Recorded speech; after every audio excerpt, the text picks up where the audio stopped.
Kung merong beef steak mga kabsat, meron ding bangus steak. So first time ko nga palang magluto ng ganitong recipe ng bangus mga kabsat at nagustuhan nga pala ng mga anak ko at nagustuhan ko din kasi sobrang sarap pala. Usually talaga mga kabsat, kapag bumibili ako ng bangus para sa ulam namin ay ang luto ay sinigang or di kaya naman paksiw mga kabsat or di kaya naman prito. Paulit-ulit na lang yung luto mga kabsat sa bangus. So this time ay iibahin ko naman mga kabsat. So napanood ko lang talaga to sa Black App mga kabsat habang nag-scroll ako at nanonood ako mga kabsat. So lumabas tong bangus steak. So pwede naman palang ganitong recipe. Bale, isang piraso nga lang pala ng bangus to mga kabsat. So kasya na sa amin to at hiniwa-hiwa ko lang mga kabsat ng ganyan. At naglagay nga pala ako dyan ng asin. Nagmassage ako dyan ng asin mga kabsat. At maglalagay din ako dyan ng pamintang durog.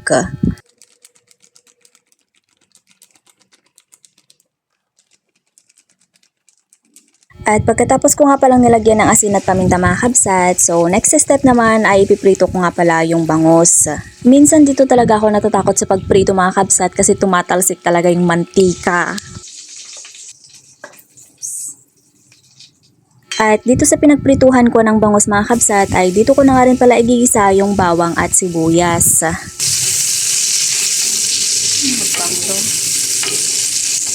Bawang.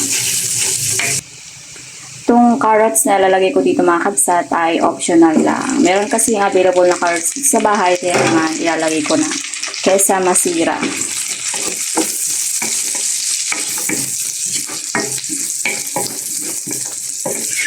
At pagkatapos ko nga palang naglagay ng carrots dyan mga kabsat, so optional lang talaga yung carrots dyan mga kabsat. Kung ayaw nyong maglagay, pwede rin naman. So nagdagdag na nga rin pala ako dito ng soy sauce.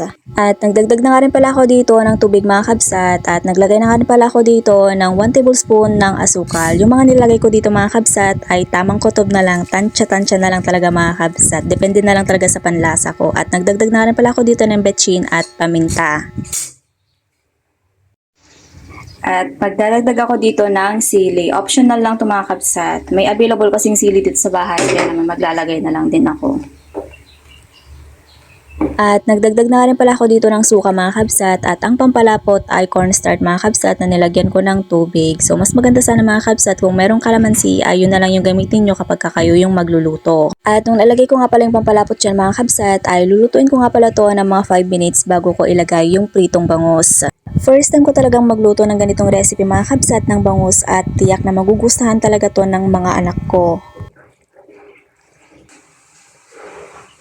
At pagkatapos ko nga palang nilagay dyan yung napritong bangus mga kabsat ay nagdagdag na nga rin pala ako dito ng sibuyas.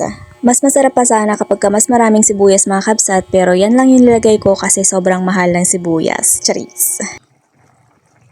At kahit na mahangin dito sa labas mga kabsat at para makatipid na rin kasi mahal ang gasol mga kabsat, dito na rin ako nagsaing dito sa kahoy. At oras na nga pala ng kainan mga kabsat, so thank you Lord for the blessings. So tuwang-tuwa nga yung mga anak ko dito mga kabsat kasi masarap na naman daw yung ulam nila. At hindi lang yung mga anak ko yung nagustuhan yung luto ko mga kabsat, kundi pati na rin ako. At sobrang sarap naman pala yung ganitong luto ng bangus. Bangus steak nga pala ito mga kabsat. So yun lang for today's video mga kabsat. Thank you for watching. God bless. Bye bye. Ingat-ingat.